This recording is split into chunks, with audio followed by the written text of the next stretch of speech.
नमः चोदिष्ठाय स्मरणमयिष्ठाय च नमः। नमो वर्षिष्ठाय त्रिनेन्द्रियविष्ठाय च नमो नमः। सर्वस्मै ते तदिदमिति सर्वाय च नमः। बदलस्य विश्वोत्पत्तौ भवाय नमो नमः। प्रबलतम चेतसंहारे हराय नमो नमः। जन सुख कृते शक्तौ दिक्तौ विदाय नमो नमः। प्रमरस्पदे निस्त्रे गुणे शिवाय नमो नमः।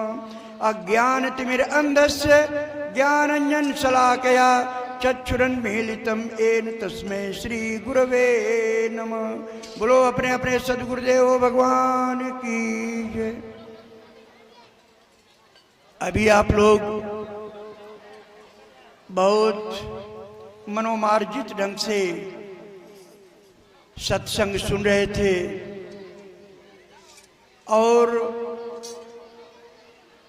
उस सत्संग में कीर्तन के माध्यम से आप लोग रसपान भी कर रहे थे। वास्तव में सबसे पहले अगर ये देखा जाए कि सत्संग है क्या, सत्संग का मतलब ही है सत्य का संग। और पिछले 8 दिनों से आप बराबर ही सत्यम परम धीमहि, यानी जहाँ पर सत्य की बात की गई वो भागवत महापुराण का श्रवण करते रहे हैं। भागवत महापुराण का श्रवण में भी वो केवल सत्य की बात की गई है। और सौभाग्य से ये सत्य का आश्रम भी है, सत्य आश्रम भी है। इसलिए इससे अच्छा सामंजस्य क्या होगा। सत्संग का मतलब है कि सत्य का संग, और सत्य केवल परमात्मा है, सत्य दूसरा है ही नहीं। एक और ये सत्संग एक घड़ी आधी के पुनियादी तुलसी संगत साध की हरे कोटि अपराध। तुलसीदास जी कहते कि एक घड़ी आधी की बुनियाद, एक घड़ी 24 मिनट की होती है, उसकी आधी घड़ी 12 मिनट की हुई, और उससे भी आधी घड़ी 6 मिनट की हुई। इस प्रकार से ये कहा गया एक घड़ी आधी घड़ी। और वो सत्संग वास्तव में सत्य का संग, वास्तव में परमात्मा का संग। परमात्मा जिसको हमारे तुलसीदास बाबा ने हर राम लक्ष्मण भरत शत्रुघ्न शिव जी विष्णु के समस्त अवतारों की सबकी वंदना की है, क्योंकि वो समस्त में परमात्मा के दर्शन करते थे। और समस्त में परमात्मा के दर्शन होने के कारण वो सभी की वंदना भी करते थे। वंदना भी किया उन्होंने, लेकिन वो चल नहीं पाता मुझे।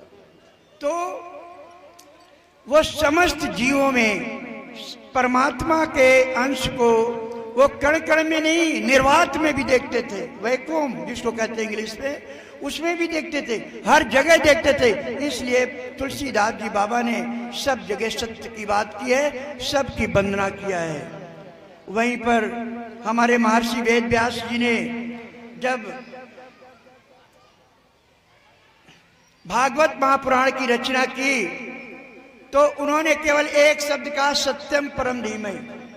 उन्होंने कहा जब सत्य सब जगह है, जब परमात्मा सब जगह है, तो उस परमात्मा के लिए अलग अलग नामों से लेने की हमारी कोई भी जरूरत नहीं है, कोई भी आवश्यकता नहीं है। इसलिए उन्होंने सत्यम परम धीमहि की बात की। वही सत्य जिसको हम सत्य भी कहते हैं, उसी से सच्चिदानंद बना है, उसी से सत्यम परम धीमहि बना है। सत्य जो चित्त में बैठा लीजिए, अगर वो सत्य जो चित्त में बैठ गया, परमात्मा चित्त में अगर बैठ जाता है तो आनंदमयी हो जाता है। और आनंदमयी होने के कारण वास्तव में वो परमात्मा सुंदर हो जाता है। सत्यम परम धीमहि सत्यम शिवम सुंदरम, क्योंकि वो शिव कल्याणकारी है और आपके चित्त में बैठा हुआ है। आनंदमयी होने के कारण वो सुंदर है। सुंदर वो है वास्तव में जो सुंदरता जिसकी जाति नहीं है, वो सुंदर है, और वो केवल परमात्मा है। एक अगर बेटी और बेटा सुंदर है तो कभी न कभी उसका चेहरा मुरझाएगा ही, लेकिन अगर परमात्मा सुंदर है तो परमात्मा हमेशा ही सुंदर ही बना रहता है, वो मुरझाता नहीं है। एक मैं सत्संग की कथा आपके सामने रखना चाहूंगा। एक बार एक बहुत बड़ा चोर था, उसके परिवार में चोरी का पेशा था। बाबा चोरी करते थे, उसके बेटे चोरी करते थे, उनके परबाबा भी चोरी करते थे, चोरी का पेशा था।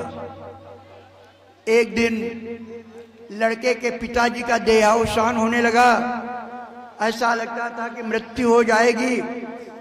उन्होंने किया क्या कि अपने बेटे को बुलाया और बेटे से कहते हैं, बेटा हमारा पेशा जानते हो क्या है? बोले हाँ पिताजी, चोरी करना पेशा है हमारा, हमारे पूरे परिवार का पेशा चोरी करना है।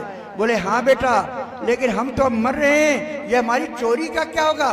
बोले पिताजी आप आराम से मरिए, चोरी दिन दूना रात चौगुना होगी और स्वर्ग में भी आप बहुत आनंद में रहेंगे, और जब देखेंगे कि हमारे परिवार में चोरी पहले से भी ज्यादा हम लोग चोरी कर रहे हैं।